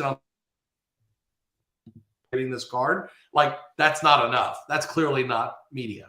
But if you give biographical and educational information, I'm not sure. What I can tell you is my war chest now is big enough for any lawsuit. Leaf made tens of millions of dollars last year profit. So, like, there's no lawsuit that I could face that would wipe out what we made last year. And that's the danger for anyone else, is that the most dangerous person is the one who honestly is a person of principle who has money. If you're a person of principle with money, you're very dangerous. But with that being said, our talks with Fanatics are very positive. The only reason they haven't rolled us up already is because we're too expensive. Licensed company, we're very expensive. Has Michael Rubin contacted you to purchase Leaf? Did he ever inquire about? I can only say this: anytime we have had discussions with any party about acquiring Leaf, and we've had 100 now, every one of those conversations has non-disclosure. Sure, okay. It has information. I have to try. I mean, but I can tell you this: away from 2 deals that were at the finish line, one of which was a SPAC, which was valuing Leaf at a number that I didn't. That's why I walked away. We had a SPAC, because I'm not violating by saying there was a SPAC that wanted to take us public in June of this year and announced the deal in December that was going to value us at 240 or 300 million. But I knew that was suicide. There's no way our company is worth that today. No way. We're just not worth that today. We will be someday, but we're not worth that today. And I knew that if we went public at those kind of numbers, it would be a disaster. That ultimately it cannot end up positive. And so we walked away from more money to take less money with a partner that is strategic. When people hear who it is, they're going to freak out. And so I think that's kind of the vision, is in the slightest. Fanatics has, as far as to say that I'm potentially the competition, because I'm actually pretty friendly competition. I really am. I quit kicking people in the nuts. Would Upper Deck say this? I talked to Mike Phillips at the. Weren't you involved in a multi-year lawsuit with Upper Deck? They would say you're friendly competition. A 4-year lawsuit, and again, on principle, we were right. At the end of the day, we both. I mean, we can't really say the result because we also have stuff there, but I see it as a win-win. The way that resolved. Years, that sucks. Anytime you waste 4 years of your life doing something, it's stupid, unless it's something positive, like whatever. But I think I have no personal problem with them. I just signed a card. Someone bought some of my Super CEO cards to give to Jason Mashera and Mike Phillips and Nat Turner. So I did special inscriptions for each of those people. I think you should be giving away product to. I think you should be giving a product away to AIH's audience. He's cultivated a very fine audience here on the program. I think you should send him at least a few hobby boxes so he could reward his. We should. Honestly, make sure they're loaded. Make sure they're loaded. Yeah, load them out. Loaded or unloaded. Yeah. I think you should compensate his audience. It's going to be so juiced. It's going to say Welch's grape on the outside. But no, I hope you guys will continue to, if you have questions, share them. Again, I'm not big on saying definitively that something happened that maybe didn't or didn't, but if there's ever questions, call us. Say, hey, Brian Gray, you're not scared to answer any other time. Why don't you answer this question? Is this case loaded? Why do you use so many stickers? Why do you have all these redemptions? Why haven't you done this? I'll answer you. Why does Panini not make any disclosures, but you're all open on, answering these questions? I just find that interesting. This is corporate. The way and built customer loyalty and like the respect of people, the way I built that was by being way more transparent than anyone, and by being straight up honest. Like, I did a treatment at the doctor today, and I was listening to music, and they played Billy Joel "Honesty," and I just started belting it in the. It was a red light bed thing I was in, and I just started belting "Honesty is such a lonely word," because I started thinking in this industry, it really transparency and honesty is so hard to freaking find that, like, you can say a lot of things. You can say I'm cocky. You can say this and that. And I really don't think I've been that cocky in the last year or two, but you can say all those things. But one thing you can't say is that I run and hide and I don't tell what's up, and that I won't be as transparent as possible.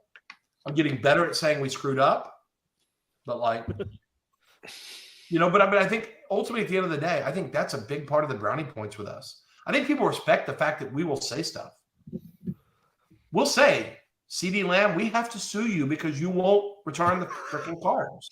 And it was, and see, this is a great one.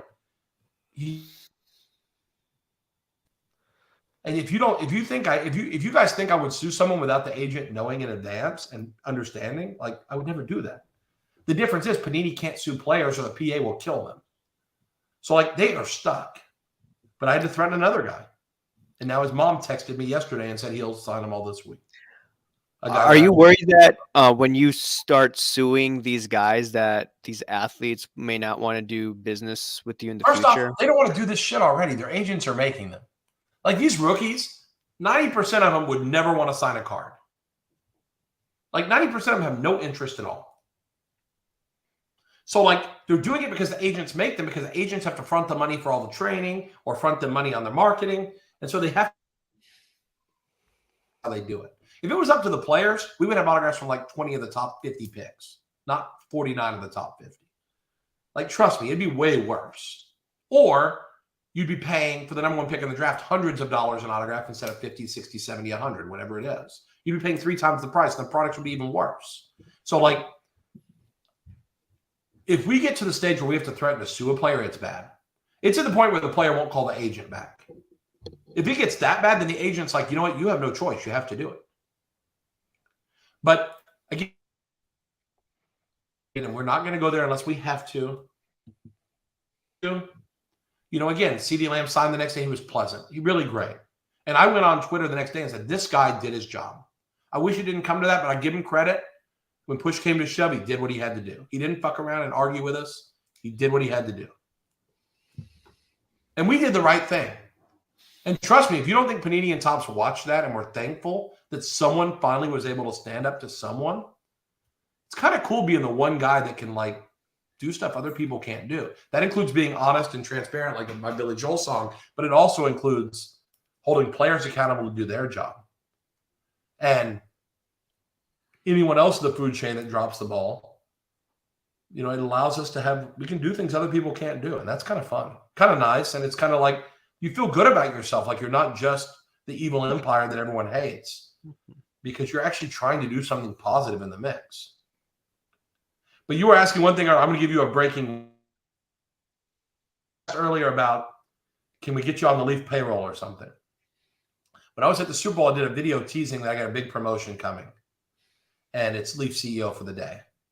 I'm doing a Leaf CEO for the day promotion. You get my paycheck for the day, which ain't shabby. That's pretty good. But one collector or dealer, whoever wins, is going to get to come to Dallas, be part of picking photos for the cards, talking to the printers, and like be me for a day, which is pretty cool, because you'll see that it's not all wine and roses. But obviously I'll schedule for that day a perk, like, well, players come in and sign. But like, it's also going to see that, like, being a manufacturer, real life of what it is, because no card company is ever letting you behind the scenes. So why not let one collector see really what it's like to be in the crossfire with agents calling all day and arguing and fighting and negotiating? It's different than any of you guys think. But I think it's cool for collectors, however we structure the contest. I think that's kind of cool. You should just let me come down and you should let me come and cover it. I will cover it no matter who wins. That would be cool. No, that would be cool. I think it would be so cool. And again, and cover it, interview them, you know, go over the experience of it, and you know, see how it goes. And then obviously, you and I can finally meet in person. Yeah, for sure. Listen, and again, all water under the bridge. I will say, I don't take things personal. It is what it is. And what I've realized over time is when you get pissed off too bad about things that are really still a hobby, when you get pissed off too bad about stuff, it takes something that's probably a little more innocuous than you think it is, and it makes it more poisonous than it needed to be. And I just think it's stupid. It's really just stupid. And honestly, I've had people actually say to me, man, you've chilled out. Because I used to go argue with people on Twitter incessantly. I'm just like, you know, listen, smart comment, like, I love you soon, sweetheart. Nice. I saw that. You know, Did you see Damian Lillard had what did he have 71 points this week? That was pretty good. Hey, and by the way, you do know that picture that he said wasn't real. He did say was real. Basically, it was a blank white sheet. When did he say that? No, When? we do signings. How about this? I still do signings with Lillard. I called him out on it. Okay. Because I said, you understand you went on Twitter. It caused me a bunch of grief because you said it wasn't real. And he goes, well, I wouldn't have signed it there. I said, yeah, but it was a blank white sheet when you signed it. And they printed the photo over it. And he goes, oh. If you look at the actual photo, which I bought back off the market, it's in my collection now because it was a great story piece. It actually, you can see where they printed over the autograph. That's what a lot of autograph collectors do because they don't have photos printed for guys. They'll have a white sheet signed and then print the photo over it. That's what happened. He was like, that spot. I was like, of course, because it was a white sheet of paper when you signed it. And when it was started by PSA, I believe it was PSA, they started that as a white sheet. Beckett. I think it was Beckett. It's kind of interesting. Yeah, Beckett, whatever. They did it as a white sheet. Kind of interesting. So if I come to headquarters, yeah, I'm gonna need a picture with that piece to immortalize it. Oh yeah, for sure. What we need to do though is we need to schedule this for when Johnny Manziel's in the office. Because that is literally the greatest. It is the best day in the history of the hobby when he's in the office. Because like when he was on the show, people were asking him to write crazy stuff. I don't know if you saw the Whatnot show.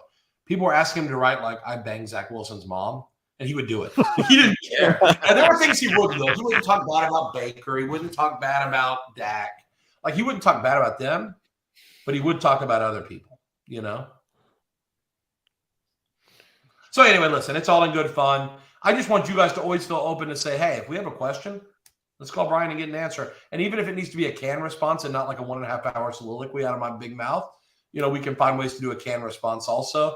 But I just want people to know I'm approachable. And if you email me at brian@leafstradingcards.com, I actually answer people. Like if a collector says, hey, I don't know why you do this, I actually answer them. Because the way I met Mark Cuban was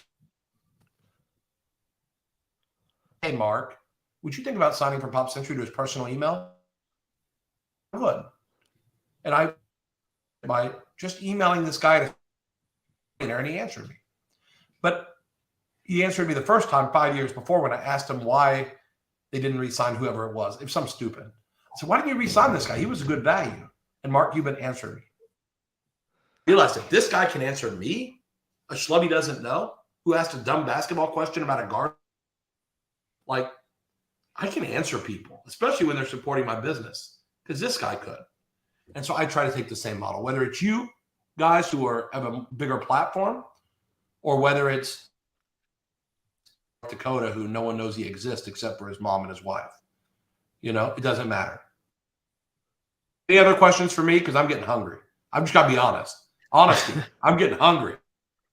Are you going to dance like Seablaz? Are both of you going to dance like Seablaz tonight? I don't dance like that, but if you watch my Whatnot show, I have a walkout song basically, which is All I Do Is Win. And I actually dance at the end of the show. So at 2, if you come on Whatnot, we do an 6 to 8 hours. Items. And that's my song at the end because all we do is win, no matter what. We got money on our mind and we never get enough. Everybody get those hands up and they stay there. You know, we got to get it on. These clips will end up on Sports Card Radio at some point. It's so much fun, man. We have so much fun. I have a face for radio. We have fun. That's my favorite thing in the world. Besides my family time is doing that auction. Because I sell, like tomorrow I'm selling, you know what's cool? I have Donruss Diamond Kings. From 2, I have the original oil paintings. Babe Ruth, all the original oil paintings are in my auction tomorrow. And they're going to sell cheap. Like I think $300, $400, $500 a piece. But it's so cool because you can look at the card. It's the original oil paintings. It's pretty cool. Last week we had the artwork for Pop Century for some sets. So I auctioned some really cool stuff, rare tickets and unusual stuff. So it's fun just to have weird stuff. And these collectors are animals. They're just great. It's so fun. So who knows? So what else can I say? Any other tough questions real quick before I get hangry and eat something? You might have a tough question, like one you've been saving forever you want to ask, you know? I got one for you. I'm going to ask myself a horrible question. I'm going to ask myself a question. Why did Upper Deck mention Sports Card Radio in our lawsuit? Is that a good question? It's a great question. We had a lawsuit with Upper Deck, and again, we don't discuss the results or any kind of settlement, but our lawsuit with the premise was anti-competitive behavior. They told the distributors they couldn't buy our product. They said, if you buy Leaf, you can't buy Upper Deck. Okay, that's against the law, both US and Canada. Very easy case. But when you have a case that's pretty open and shut, what is the best strategy at all? Take a bunch of pots and bang on them really loud and start screaming looks at what's right there in front of you. Because if you make enough noise, people forget what the argument's even about. And they muddy the waters. That was an attempt to muddy the waters. They Beckett. Does Beckett give us favorable grades? Beckett had multiple employees, and Leaf had multiple employees, swore under oath that nothing like that ever happened. There's no favoritism. Yes, we had a former Beckett grader on staff who's very good, but there's no favoritism. They even explained, he's very good. That might be the understatement of the night. No, but they even explained under oath why 10 orders were on the reports the way they were in the serial numbers. And all these things that people in the hobby want to know, under oath, they explained all that. Now, you don't hear that stuff. But what they were trying to do is they were trying to throw as much stuff into it as possible to try to encourage us, I think, that's my opinion, to settle or find some resolution. And at the end of the day, our objection was not to anything you guys would have said. Because honestly, it had nothing to do with the case. In a deposition, we would have said, why are you sitting here? We would have had great questions. But our objection was at the last second, they put your names and like 20 other people on a witness list that didn't give us a chance to depose. And they wanted to call these people at trial. We're like, hold on. You didn't put any of these people on any list before. There was people, and it's like, where were all these people before? They should have all been on there before. So we actually objected to like 20 or 30 names, of which you were two of them. 20 or 30, because we're like, what the hell? But I also asked fear. The former head of the PA, whose wife we believe was taking bribes in the past when Upper Deck got the exclusive back the first time, listed the last second too. What you don't hear is Ted Saskin, who used to be the head of the PA, who we wanted to depose about his wife and what might have happened there, objecting to trial. Because obviously I'm a gamesman also. I know exactly how to call. I know how to bang pots too.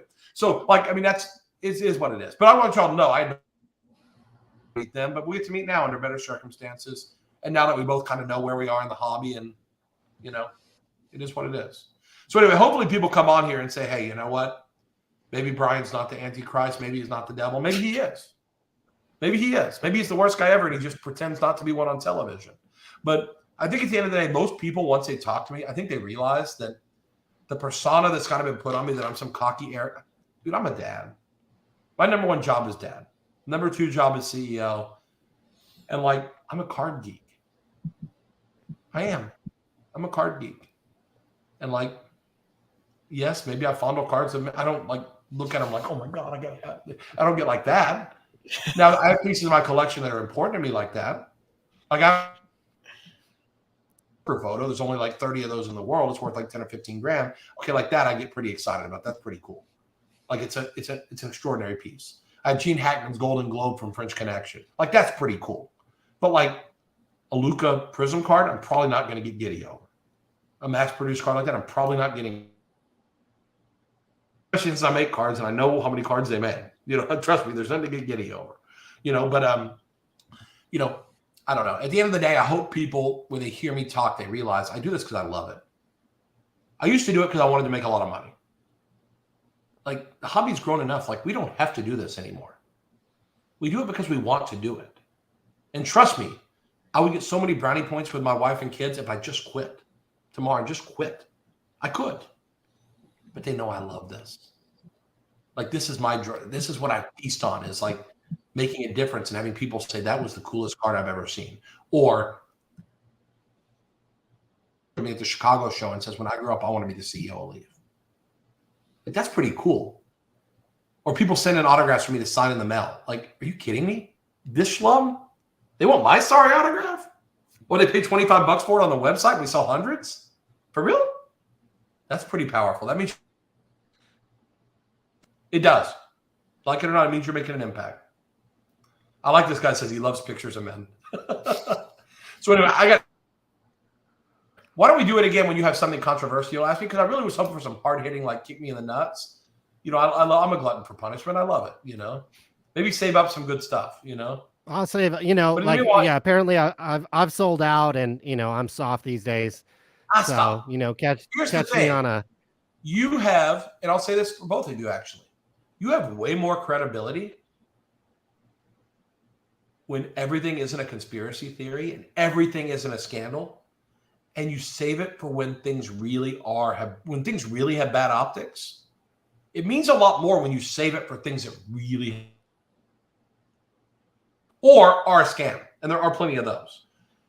When you are more selective in what you deal with, and when you give props where they're deserved. Because again, if you tell me Brian has really stepped up his game and his products are the best they've ever been, and this guy makes himself accessible, but man, this guy has become a total sellout on sticker autographs for a song card. He didn't even try. I'll give it. I'll have that discussion with you, because it's like, okay, this guy on one hand will say Brian's doing a great job here, but on this hand he sucks. And then I'll say, okay, let's talk about why I suck. And that's fine. But I think you have a lot more credibility, especially Colin, but everybody, when we call out what needs to be called out. It's not personal. It's just being real. And I'll leave it with Billy Joel. He is such, that's it, right? It's such a rare thing. Such a rare thing. But that's all we need is honesty. If we're honest and transparent, that's half the battle. I need a hug too, Brett S. That's it for me. I got to eat. I'm sorry. I'm being honest. I want to be down there, CEO of Day. I don't need to be the CEO. We'll do that. We'll get you there. If you don't win, we'll do that. You may win. You may enter and win. You never know. Anybody can win. Okay. How funny? I mean, I'll try to enter and win, but if I don't win, I still. If Johnny Manziel's being there, I'm there too. But if you I'm want, just trying to piggyback into this. They would say I set it up. You don't win, but you get to cover. Okay, I just want to cover. I appreciate it. If you ever want to have me on the chatter show on Thursday night sometime, if there's ever a topic where you're like, hey, Brian Graham got to actually know something. If I don't know anything, don't waste your space with me because I talk too much. But if there's ever a time where I might actually know something, feel free to hit me up. And again, send you a link. I know we ended up having a little banter here, but I listen to your shows every time. Even when it's not positive about me, I listen to it because you know what? To be ignorant of what people think or say is really a lack of interest in what you're doing. It's a lack of interest or concern at all in if I'm doing my job right. If I refuse to listen to people because they disagree with me or they love me, whatever it is, I have to at least listen, or else I'm really not putting forward my best foot. So we'll leave it at that. Thank you guys while I eat. Have a good night. Thanks for having me again. I can't wait to watch more episodes of both your shows. And on a Thursday night, if you ever have anything like, ooh, this is a Fanatics, this is a big topic that maybe Brian knows something, hit me up and I'll always be there. We'll do it. And send AIH some product. That's it. Yeah, send me some loaded boxes. Oh, no, they're going to be loaded. They're going to be juiced. You're going to see the juice dripping out of them. It's going to be juiced. See you guys later. All right, see you. Oh, yeah. Oh, one last thing, Colin, before I let you go. So a lot of people have been coming after you and your brother about selling out. I've been getting DMs. You want to, just I don't think you're selling out. I just think that, hey, look, you called out a scammer and now you're buying low when all the prices are going down. So if you want to address that. Yeah, I mean, I think a lot of people have just picked up onto our content for just the last year or two. It's our 15th year, and so we have a slightly different perspective than maybe the people that are just picking up on it. No, certainly, like, we could have started a separate YouTube channel. Certainly, we could have been more, like, forthright with these types of things. But Ryan and I have done these types of things all the time. We're in one direction. And, when everybody's praising you and everybody's like, Sports Card Radio is the best, this, that, and the other, that's the top. That's the peak. It ain't gonna keep going up. Okay. So we're actually used to people criticizing us. We're actually used to about at least 50% of the audience. Sometimes it's been more than that. criticizing what we say. And look, Ken Golden and Jeff Wilson in the last 90 days, they threatened to sue us. Like, if somebody is still mad about that, and I'm not, that says more about, like, we just talked to Brian. Brian's the only person that actually got me in a court document. David Gelfman threatened to sue us multiple times. Upper Deck has threatened to sue us. Panini has threatened to sue us. Like, getting a threatened, I think a lot of people kind of looked at it as like, oh my God, they're getting a lawsuit threat. And Ryan and I were just kind of like, oh, here we go again, and the platform's a little bit different the way we presented it. Certainly, I think it was a little more entertaining and got a little bit more into it. But, look, if Jeff Wilson gets indicted on PPP loan fraud, holy crap, we're doing a 12-hour. I mean, cancel your work, get a babysitter, because we'll do a 24-hour live. It might be like a 48-hour live stream because I think we could jam in a lot of content there. And so, but look, you can't, I mean, like, at some point, like, what am I going to make my 8th PPP loan video? You know what I mean? Like, at some point, the content kind of runs its course. And I think you probably realize this too, AH. You get fed probably all kinds of stuff. You get fed probably the same stuff I do. And it's like, do I really want to sit down and make a video today on this guy that got scammed on eBay? And not that guy's not important or that transaction doesn't mean something, but you make a video way more often than we do. And so it's like, like, I don't want to minimize it. And I don't want to I want people to feel how they want to feel. And if they're upset, it's actually okay. Like, I think people, like, when an actor is in Hollywood and they play a role and then people get angry, like, if you email Brad Pitt and you're like, dude, you're a jerk in that movie, I hate you, Brad Pitt probably is honored by that. And so I actually look at it as like, when people actually think that I am literally over here with 2 children, a family, multiple other businesses, and many other things going on in my life, that I'm really overly concerned about another man's PPP loan. That's what you see in the videos. But, it's not that it's not important. It's not that it's not worth discussing. But we're talking about something now that it's like 60, 90 days old.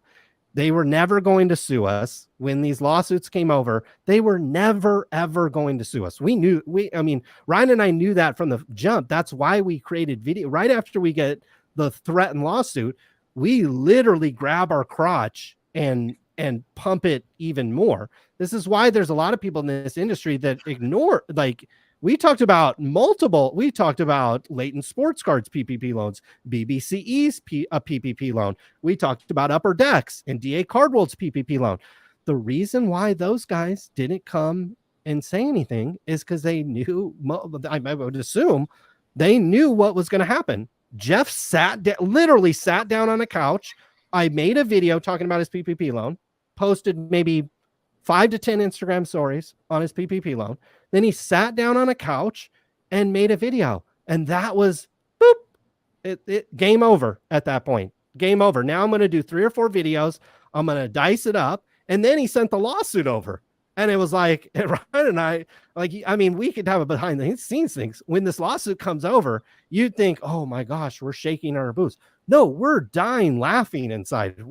He and I are just like physically laughing, figuring out, okay, how do we turn this into a video? How do we turn this into, something funny? And we can weave in Stockton, and we can weave in, like Ryan's video where he's sitting there black and white, and I apologize to Jeff Wilson, and then it skirts and it goes to Nate Diaz. This was all telegraphed and choreographed on the phone. He and I'm like, dude, do the video like this, make it like this. People will flip out, and it'll, and look, I think we're not making Hollywood movies over here, but people buy into it enough. And it's like, yeah, if Jeff Wilson did actually sue me, he was going to lose. Okay. Like, I understand the law enough out here. I do have I went to college, so yeah, and I have lots of friends, and I'm a member of a country club, so yeah, I know lots of attorneys in my extended families.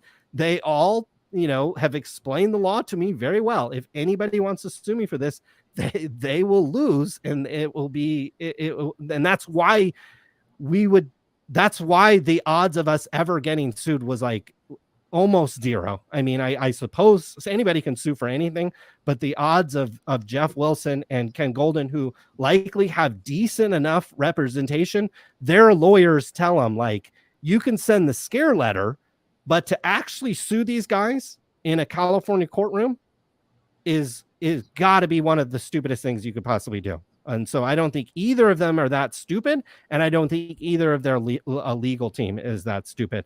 And Ryan and I have been talking about months for transitioning onto other content to where it's sustainable. Look, if the PPP loan stuff is the gift that keeps giving, yeah, we'll keep making videos, but it's much easier to say, hey, I bought this card this week, I sold it for this, I bought this, I sold this, I bought this, sold this. We have control of that content. That's proprietary to us. We don't have to rely on a scandal, a breaker dipping, this, that, and the other. We're trying to build like a sustainable platform. Whether or not it gets 30,000 views, 20,000 views, 5,000 views, it doesn't matter at that point, at this point in our career making content.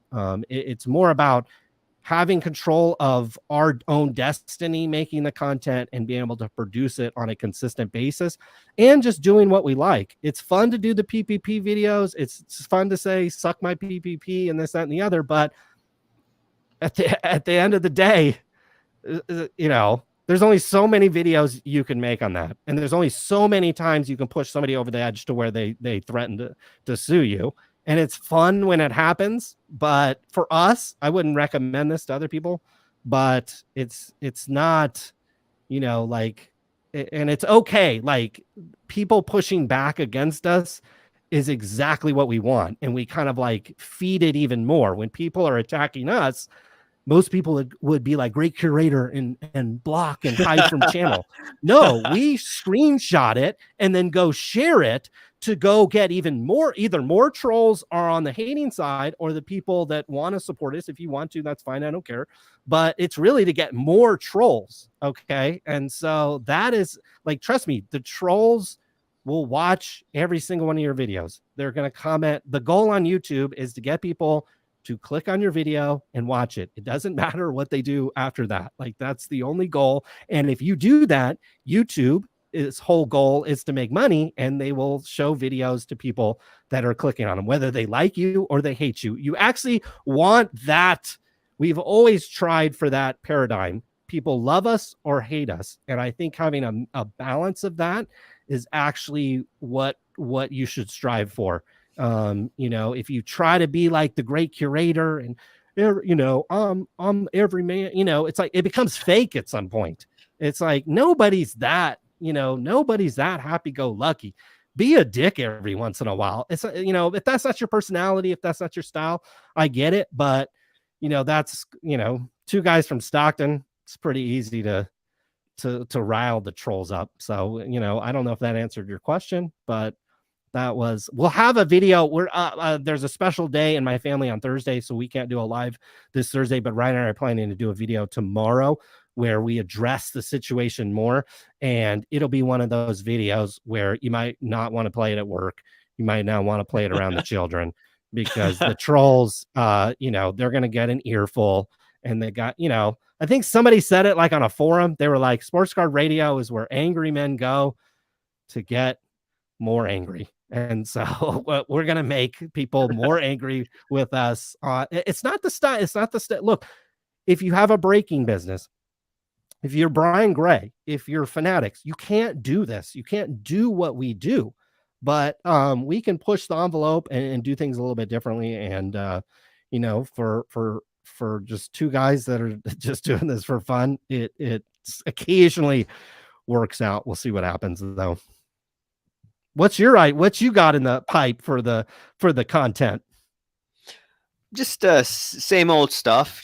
Sometimes, if people come after me, I'm going to get aggressive, but usually it's, talking about card prices, where they're going up, down, sideways.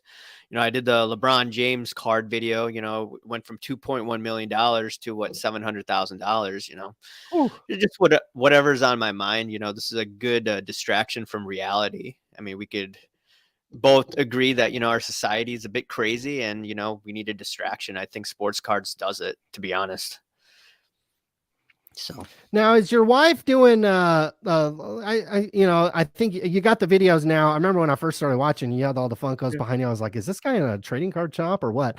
Like, are you I mean, are you selling those on Shopify? Are we selling those on I mean, Amazon? like, How do we get so right now, what she's doing, she's just starting her business where she's starting off with Funko Pops, but eventually it's going to migrate into other goods down the road, other collectibles.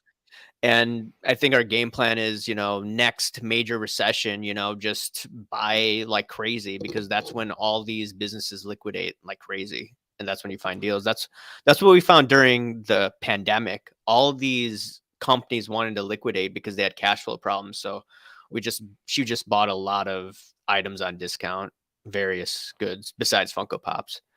And is that where you're are you buying those from a distributor, or are you sourcing Yeah, like in wholesale? distributor. Yeah, wholesale. We Okay. can't disclose where we're getting from, but yeah, it's wholesale. Okay, sure.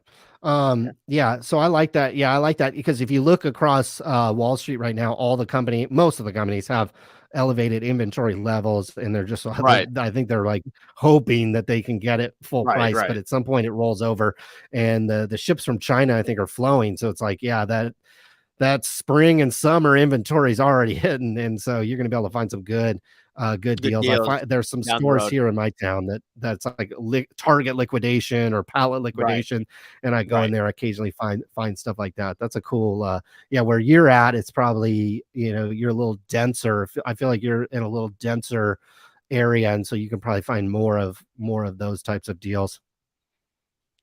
For sure. I love it. Anything else before you want to head off? Oh man, I could talk for another hour if you wanted to. We could go for we could do an 8-hour live stream. You want to try? No, I gotta wake up Shoot for early. that? Oh no, Let's send Jeff Wilson a link and see if we can get him on here. Oh yeah, I think that would be interesting.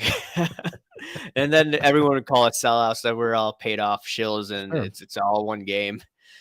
But Sure. I would like to ask Jeff Wilson, why does he hang out with all these interesting characters? That's the first thing I'd ask. I think to answer that question for him, I just think Yeah. he's kind of naive. I think he's still, he's still learning the business. He's still learning what's up. But like, yeah, I think he did an interview a little while ago with some guy that was like he started a grading company, but he's like a card trimmer. Wait, And the Otia guy? I can't remember Is I it don't know. Otia Sports? Like, I get all these DMs about this guy from Otia Sports. And Okay. so he allegedly trimmed cards. He was on a PSA list. I don't know all the details, Sure. but this Yeah. is what someone told me. Yeah, And then there is a PSA list that is, I believe it's on our website. That might be one of the few places where you can find it now. Yeah, there's a whole list of banned customers, and I believe he's on it. There's a lot of people on it. And look, if you've just gotten back into the industry in 2020, you didn't, card prices were soaring and things were, I get it when you get into a hobby. I get into a new hobby every couple of years.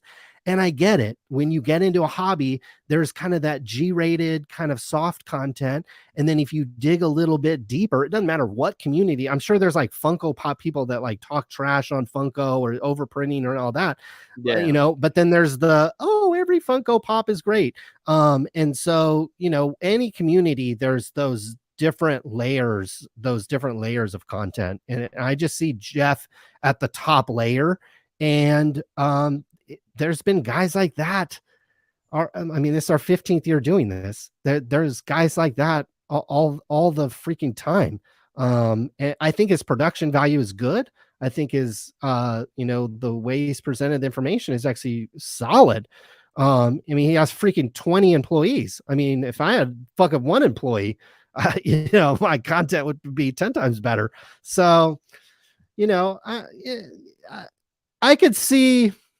I think people are like, oh, you'll you'll rub elbows with Jeff. I don't see myself, I say it now, but I don't see myself having like a discussion like we did here with Brian Gray. I mean, like 4 or 5 years ago, me and Brian Gray getting on a live stream would have went completely differently. I mean, God, the stuff we've said to each other and the stuff he said, I'll just say, like, I can't speak for him, but I would say the stuff we've said to him is despicable, and I feel bad for it. But it is what it is. It's all, there are times when you go over the top, and we cross the line. And with Brian, we didn't just cross the line; we jumped over it, and then went over a few more lines. So to have this moment where I've been talking private with him for over a year, and so to get to that point in our relationship, if you could call it that, is quite a step. Could I ever see myself, DMing or Instagram chatting with Jeff Wilson? I don't know. I don't know what he offers me. You know what I mean? Like, whereas Brian Gray, he has information and he knows stuff, and he has deep ties. He talked about how he was with Edgeman. I bought stuff from Edgeman. Like, I was a customer of his. So like, he has this deep knowledge of the industry. And so having that person as somebody I can ask the question to, or if I want a scoop, or if I have clarification on something, he's a guy I can message. Whereas Jeff, what am I gonna ask him about? How to get my my first PPP loan? Like, I mean, what the hell am I gonna ask him for? So he doesn't really offer a whole lot to me. But we'll see. Maybe down the line. I'm never close to the idea, but I'd want a fat appearance fee if I were to appear with him, anywhere. That's how I was trying to get you product from Brian. I'll send him a message too. I'm going to make him send you something. Cause it's like, we should be getting stuff out of this. Loaded Or box. at least not necessarily you for yourself, but like your fans, you got people here watching. Like, let's get these people some stuff. I mean, these guys are on Whatnot. Whatnot's going to be gone. Like, and all these people that buy on Whatnot, this is just the next streaming platform. They're all chasing like the news, like it's the new. No, the hardcore audience tunes into you. Like, you actually should be taking care of them. Like, I would be much more willing to cater. Now, it doesn't mean Whatnot's not worth it, or you ignore it, but to say, oh, I'm going to put all my effort into Whatnot and do nothing on YouTube, which has far more long tail, and like in 5 years, your YouTube videos are going to be up unless you delete them. Whereas Whatnot might be, somebody might buy it and then shut it down, or it might just go a poof on its own, like every other streaming site other than YouTube, basically. So I don't know. We have disagreements. Maybe if Brian brings me in for CEO for the day, or, no matter who's the CEO, I'm going to be like the vice president and tell him, like, you should be doing this. You should be on TikTok, YouTube. I mean, that's where all the young guys are going on TikTok. Sure. Yeah. Like, yeah, this whole Whatnot thing, it's like that like a year from now, nobody's going to be using that. Like, that's my, like, Fanatics is going to come out with something. eBay is going to continue to put money behind their thing. And it is just going to slowly move away from that platform. Like, there's no way the eBays, the Googles, the Metas, the Instagrams, they're not going to let Whatnot win. Like, they can win for a while and then they get destroyed. It's like, yeah, Whatnot could sell clothing, but go on Poshmark and they have live streaming. Okay. Everybody else, every other niche that they're going after is going to create their own streaming platform too, and take the business eventually away from Whatnot. So, not to be overly critical on Whatnot, but it's the dozenth site that breakers have broken on. Like we were here when breaking began on Sports Card Radio. We interviewed the first breakers. We saw the whole thing unravel. Whatnot is at least the 10th quote chosen breaking platform that I have seen. Like, at least the 10th that was supposedly the next great thing and was going to consolidate everybody onto one platform. then no, it's not going to happen. So that's my, Did you see hopefully that nobody has an chick? investment there. Did you see that chick on Whatnot? She was taking her top off and she was trying to sell Funko Pops for tips. Well, see that, and then that's the problem with these things is it's like, okay, yeah, the girl takes her top off and it's cool, but it's like at some point, like that becomes like at some point that happened on like You Now and Blog TV. It's like that's what ended up happening is these guys are breaking their cards on there, and then all of a sudden girls are taking off their top.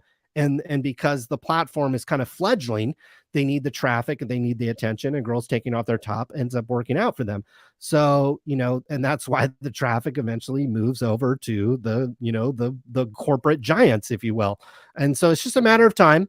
And if girls are taking off their tops, they'll eventually go over to OnlyFans, and the breakers will go to eBay, or they'll go back to YouTube, or they'll go back to Fanatics is my guess. Fanatics might buy one of these. That ultimately might end up being what happens. They decide not to do a software stack on their own, and they buy a Loop, or they buy Whatnot, or or they make a major investment in one of these, and then they rebrand it. I could certainly see that, but this idea, I'm going to build my business on Whatnot, like that's like the same as saying I'm going to build my business on Breakers TV. And there's probably about half your audience that doesn't even know what Breakers TV was, but Breakers TV was getting as many eyeballs, if not more, than Whatnot is today. So it's like, this has happened before, and it'll be the same story, just a different website and a different, same outcome, different website, probably. All right. Last thing I want to leave on. So I was given this tip, I sent this over to you, that, one of these big dudes in the hobby, was, has a huge past of drug trafficking, potentially money laundering. So the question is, how much you think the high end is full of that hanky panky money laundering, based on how you follow the hobby? So the money laundering thing is, I would say that's a part of it. And I think the loaning, I think a lot of people don't realize, like, it's kind of like poker. I don't know how many people like follow professional poker, but you see these poker players and they're playing with millions of dollars. They buy into a cash game and they got $1 million. Like, none of that is their money. Or they buy into a $10,000 tournament, and the guy playing only put up 1,000, and then the other 9,000 comes from kind of a backer or an investor or whatever. And if they win a tournament, if you win a $400,000 tournament, you owe your backer 1.5 million. So you didn't even really win any money. And so with these high-end cards, when they were going up, it was probably okay because they were going up and you could flip them and you could keep rolling into a new one. Once the rug got pulled out of that, a lot of these guys are probably left holding loans. What my understanding is, PWCC, Golden, probably Heritage to a lesser degree, maybe even Pristine, these major auction houses, they actually own most of the big cards. Like, they hold the reasons why you don't see these guys flex these cards and take them around like Vegas Dave to like a baseball game or whatever, is they don't actually own the card. They quote bought, it's just like a house. Okay, you could buy $1 million house with maybe $100,000 down. So you had 100,000, you bought $1 million house. You don't own the house, you own the mortgage. The bank owns the house.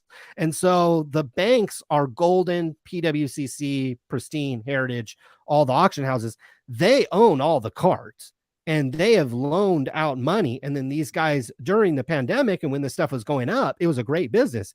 You'd buy a card, it goes up, you borrow money off of it. It's just like when the housing market did the same. I mean, a lot of markets do the same thing. When it's going up, it's great. But then when the rug gets pulled, then all of a sudden you're left holding the bag. And that's why you see these weird deals. And that's why you see this kind of pumping of that Luca Black 1 of 1 or whatever. I mean, a very well coordinated pump is going there. You had Shine make a post, and then like 2 seconds later, the marketing manager for Luber was like, "Ooh, I'll hit a post." And then I saw somebody else make a post today. I think Backyard Breaks is kind of involved in this thing. They're holding the wax, or my guess is they've borrowed money against the wax. And so now they need the wax to go up so they can sell the wax to pay off their loan. None of these guys have any money. It's just like professional poker, not only back when professional poker was booming in the 03, 04, 05 time, but it is almost identical to where professional poker is today. Almost nobody has a full piece of what they have. Almost nobody has the money and the actual wealth that you have. Yes, there are some very wealthy collectors. None of them have an Instagram account. And, you know, occasionally you will see, like, I think it was maybe Jim Irsay or one of these owners. Yeah, they tour their collection around and they have baseball cards, they have guitars, they have artwork. It's like, yeah, occasionally you see stuff like those are the dudes that own the cards. But these shines and these Instagram guys, they don't own these cards. The Golden PWCC, they own the card. And that's why you see these cards come up for auction every once in a while. Because at some point, Golden's sitting there or PWCC sitting there, and they're saying, well, this guy owes me, you know, $4 million for this card that's now worth $1 million. Like at some point, you got to foreclose on it essentially and get it out into the marketplace. And they've got to coordinate that very carefully because, you know, Kenny's got a card, Brent's got a card, and they're all trying to keep the, you know, it's like a foreclosed market. You don't want to push all the foreclosures onto a market all at once, or you just really deplete the value. And so it's a game that these guys are playing. And if there's money laundering on top of it, would not surprise me one bit. I mean, I was at the top. I didn't go to the TOPS conference this year, but I went to the TOPS conference last year, and there was these two guys that no one had ever heard of. They're driving in a Lamborghini, and like I'm at the bar. I don't drink that much. In fact, I don't really drink at all. That's might be the last time I drank was a year ago. I'm at the bar, and I'll tell you why I remember this is I'm at the bar and I'm ready to pay for my drink, and it's like, no, it's on so and so, and I was like, who's this guy? Who's that? And they're like, oh, this is the guy that drove the Lamborghini, and it's like, I never heard of this guy. He didn't break cards. No one had ever seen his shop, so it's like, yeah, there's a lot of like that money that gets, you know, filtered through the hobby in a money laundering way. I think Backyard Brad was on our streams talking about, I just got into breaking because of tax purposes. And it's just like, okay, you know, at IRS and FBI. So, you know, I think a lot of people, you know, that aren't true collectors, they, you know, there is an opportunity. I mean, there's ways to launder money all the time.